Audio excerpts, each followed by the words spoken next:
Hi friends, அஸ்ஸலாமு அலைக்கும். இன்றைக்கி டுடே வீடியோவில் பார்க்கலாமா? வாங்க வீடியோக்குள்ள போகலாம். என்னென்னு பார்த்தீங்கன்னா, காலைல 9 மணிக்கெலாம் மீன்கார வந்தாங்க. நான் வேணான்னு சொல்லி அனுப்பிச்சிட்டேங்க. என்னன்னு சொன்னால், நேற்று தாங்க நான் சிக்கன்லாம் வாங்கினேன், வேணான்னு சொல்லி 4 நாளாகவே நீங்கள் வாங்க மாட்டேங்கிறேன்னு சொல்லி என்கிட்ட ஒரே சண்டை போட்டு போயிட்டாங்க. அப்புறம் மறுபடியும் 12:30 மணிக்கு வராங்க. வந்து பார்த்தா, ஏக்கா நீங்கள் வாங்கவே இல்லையே, எனக்கு 300 நஷ்டமாயிடுச்சு, ரொம்ப எனக்கு மனசு ரொம்ப கஷ்டமாயிடுச்சுங்க.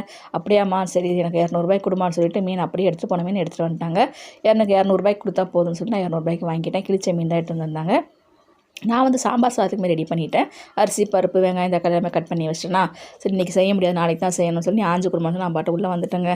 அப்புறம் நான் பார்த்தீங்கன்னா சாம்பார் சாதம் ரெடி பண்ணிடலாம்னு சொல்லிட்டு ஒரு குக்கர் வச்சு எண்ணெய் ஊற்றி காஞ்ச மிளகா, ஜீரகம், கடுகு, கருவேப்பிலை, சின்ன வெங்காயம், பூண்டு, பச்சை மிளகா, தக்காளி எல்லாம் போட்டு சூப்பராக வணக்கிடலாம். இதுக்கிடையில் வந்து பார்த்தீங்கன்னா என்னோடய பையனும் என் பொண்ணுமே சண்டை போட்டுக்கிறாங்க. லேப்டாப்புக்கு ஃபோனுக்கு ஒரே சண்டை.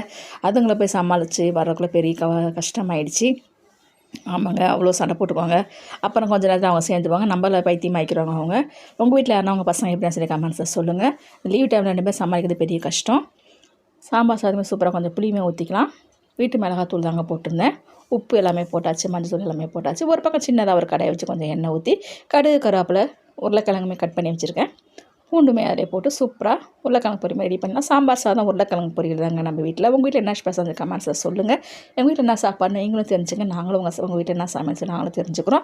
அடுத்து இடையிலையுமே கொஞ்சம் மீனுமே கிளீன் பண்ணலாம். ஒரு பக்கம் உருளைக்கிழங்கு வெந்துட்டுருக்கு, ஒரு பக்கம் சாப்பாடுமே வந்துட்டுருக்கு. சூப்பராக மீனுமே செம்ம சூப்பராக இருக்குது. மீன் நல்லா ஃப்ரெஷ்ஷான மீனுங்க, நல்லா இருந்துச்சுங்க. நல்லா கல் மாதிரி இருந்துச்சு மீன்.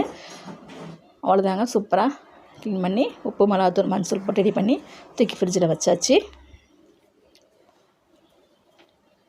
உருளைக்கிழமை சூப்பர் ரெடி ஆகிடுச்சுங்க. சாம்பார் சாதமே ரெடி ஆகிடுச்சு. சூப்பராக வெந்து வந்துச்சு. கொஞ்சம் லைட்டாக மிளகுத்தூள், கொஞ்சம் தேங்காய் பூ, பூண்டு, கொத்தமல்லி தழை கொஞ்சம் மேலே தூவிடலாம். சாம்பார் சாதத்துக்கு மாதிரி பச்சையாக பூண்டு, கொத்தமல்லி தழை போடும்போது நல்லா வாசனையாக செம்மையாக இருக்கும். நெய்யுமே கொஞ்சம் ஊற்றிக்கலாம். அவ்வளோதான், சூப்பரான சாம்பார்